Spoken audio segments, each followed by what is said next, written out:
Hey, what's going on, everyone? It's your boy JR Special back with another video, and this time a little bit more detail on Nintendo's plans for E3, which is, if you're keeping up with my videos, you'll know I might possibly miss. Basically, it seems that it's not just the Legend of Zelda that they'll be showing off; they'll be showing off some other games as well. So let's just have a quick look. We have, let's have a little look here now. You got a Q&A for Pokemon Go. They are going to show off some new gameplay for Pokemon Sun and Moon, starting from 9 a.m. PT. Is that specific Pacific time? Yeah, June 14th, a live stream. And then on June 15th, they'll have at 10 a.m., like I said, they'll have a Q&A for Pokemon Go. And then they'll have Monster Hunter Generations, or Monster Hunter X or Cross, I think it's known as in Japan. Dragon Quest 7 fragments of the Forgotten Past, and Tokyo Mirage Sessions FE, and Zelda obviously as well. So yeah, that's a lot of different stuff. And also, though, it seems just for Nintendo of Japan, they're having E3 2016 Pokemon special at 7 a.m. on the 16th. So that's a lot of different stuff. It seems like it's not just the Legend of Zelda that they'll be using to show off, or will be showing off at E3, which is nice. I mean, if, like I said, you've been following my videos, I did actually say Nintendo would do that they wouldn't just show off. Well, I hoped. So I'm not saying I hope that they would show off more than just Zelda. So it seems like that's been confirmed now. Still no sign of any NX, but well, beggars can't be choosers, I guess. And of course, that still leaves us with the Zelda for the Wii U. It's being shown off on the Wii U, but obviously we know it's a dual platform release for Wii U and the NX, so that can kind of give us an idea of the first official Nintendo game for the NX. And as we've already found out, that the stage demo, or I say stage demo, lols. No, the demo is said to be at least an hour long to complete. So that's plenty. Like I've said, in an open world type game, that's huge. Like, that's a lot to get done in an hour. So I don't think there'll be any shortage of gameplay for the new Zelda game. But that being said, it's weird, because I do feel at the same time though that Nintendo could still do more. Like, I'm still a bit worried, as Zelda obviously is amazing. We know this.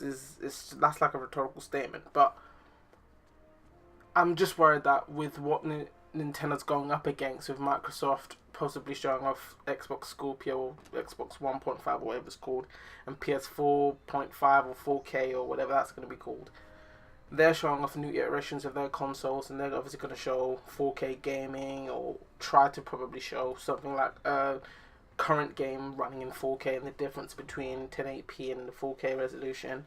And then they'll probably have, some revelations about, from now on, all of our studios, our second party studios and our first party studios, are going to have, all of our games are going to be like native 1080p 60 frames per second, and that kind of stuff. And Nintendo will just be like, oh, but here's Zelda, and I'm like, oh, I don't know if it's enough. I mean, obviously it is going to be amazing, but it would just be nice for Nintendo to just have a little bit of a presence with the NX. But they're holding off, and apparently, according to this article I found on Nintendo Life, which I'll obviously add in the description, Nintendo have apparently been trying to incorporate virtual reality, or VR, into the NX. That's one of the reasons why they've pushed it back to 2017. Personally, I don't really believe that.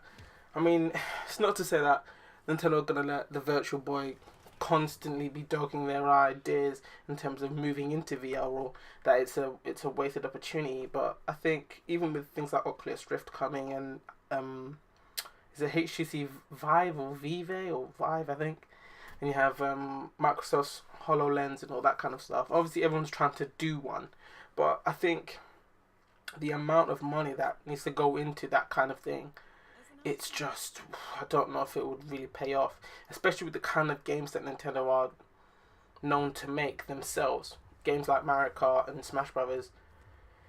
How are you going to incorporate those? You can't make virtual reality VR versions of those games. I mean, those games are made for either people to be around with you in the room, or you have online and you can play together, and it's like a communal experience.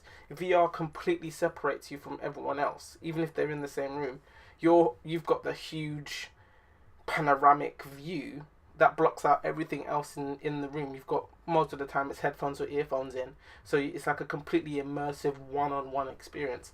And Nintendo are known, well, they're changing in a lot of different ways, but I don't know if that's a philosophy that they're going to be willing to completely disregard or get rid of just right now. I think a lot of their games really, really benefit from that idea of bringing people together as well, like Smash Brothers, and how they introduced the 8-player battles as more of an attempt to bring even more people in. So you have, I think, that kind of idea. I don't think Nintendo are going to be quick to really get rid of it, but we'll just have to wait and see what happens. I think if Nintendo did go into VR, there were a lot of different avenues they could take. Obviously, they could just remake the entire Metro Prime trilogy and put it on VR and people would play that, because that would be absolutely amazing. They could obviously translate a lot of different games or experiences into that VR realm, but I don't think that's the reason why Nintendo would have probably put it back or held back. I think that they are just really trying to work out the kinks of what's going to be the next step for them, and they did say that in a lot of ways the NX will be a complete departure from the Wii U, and it will be unlike anything that they've ever made before. Maybe that does mean VR. We'll just have to wait and see. That's the thing. Another point that came from this very same article that I read was that apparently the original plan was for them to try and sell 20 million units in 1 year, but now they've lowered that to half, only 10 million. I think, come on, man. I think Nintendo are very, very confident in their consoles, but even I don't think that they were thinking 20 million. That's 40 million units for PS4 already up until this point. Nintendo's going to do that, half of that in 1 year. That's crazy. I don't really see that happening too tough. We just have to wait and see what happens. To be honest, I don't really mind how many units they. Actually, no, tell a lie. I do mind. I'd like to see all the different games companies doing well, but as long as I can get my own personal unit to bang out those NX games, bang out that Legend of Zelda, it's all good with me and it's all gravy. So just wanted to quickly update you lots on that. But you know what to do with these videos, man. You hit me up that comment, man. Let me know what you think about Nintendo's E3 plans now. Let me know what you think about Zelda being the centerpiece and other games that are already planning to be released, or nothing brand new is really being talked about that we didn't already know about for at least a year. What do you think about that for Nintendo? Should they try and shock everyone or troll everybody? Show a bit of NX? Is it a risk? Do you think that they should try that?